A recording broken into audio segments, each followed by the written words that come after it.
Morning. I'm David Grasset, historian, Arizona historian, author, and the founder of Preserve Arizona, foundation to save historic buildings. This morning, I'm in front of the Bucket of Blood Saloon, Holbrook, Arizona, one of the buildings we're trying currently to save. Bucket of Blood has a long history in the territory of Arizona, and originally it was not called the Bucket of Blood. It was called the Cottage Saloon. Also been the Palace Saloon and a couple other names, depending who was leasing it at the time. First really got its name in October, its nickname, the Bucket of Blood, in October of 1891, October 28th. On that day, Ramon Lopez and Rafael Chavez, a couple of sheepmen coming out of New Mexico, after selling their sheep, came here to have a drink in the saloon.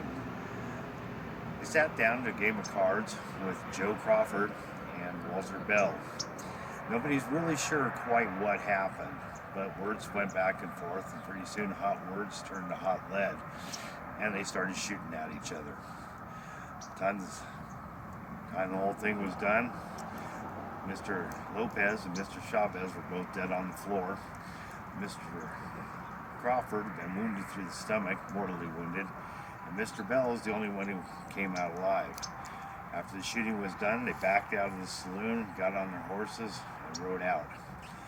Now, Mr. Bell is the only one who ever got charged for it. He actually, January of 1892, he got another altercation in a saloon in St. John's. He was arrested for that, and the district attorney decided to try him for the murders here. He was indicted by the grand jury.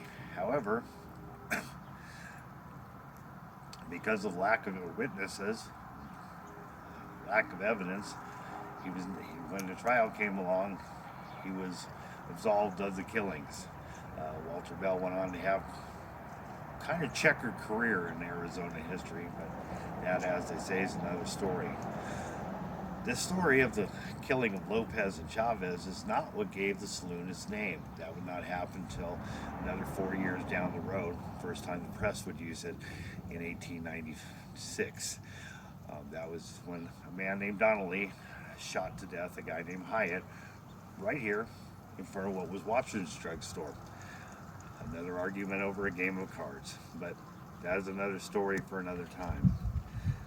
As I said, Preserve Arizona is trying to save this building. In fact, this whole lot of buildings.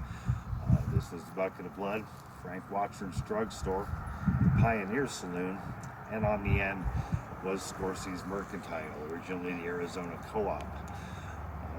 These buildings date back to 1888. After the big fire that they had here in 1887, they rebuilt. 1887, the buildings were wood. These were made out of stone and adobe. The idea that they would never have a big fire again, and they haven't.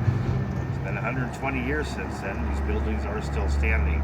Not in the best condition, but they can be saved. We're hoping Preserve Arizona Foundation will be able to raise the money to save these buildings for future generations. Thank you for watching.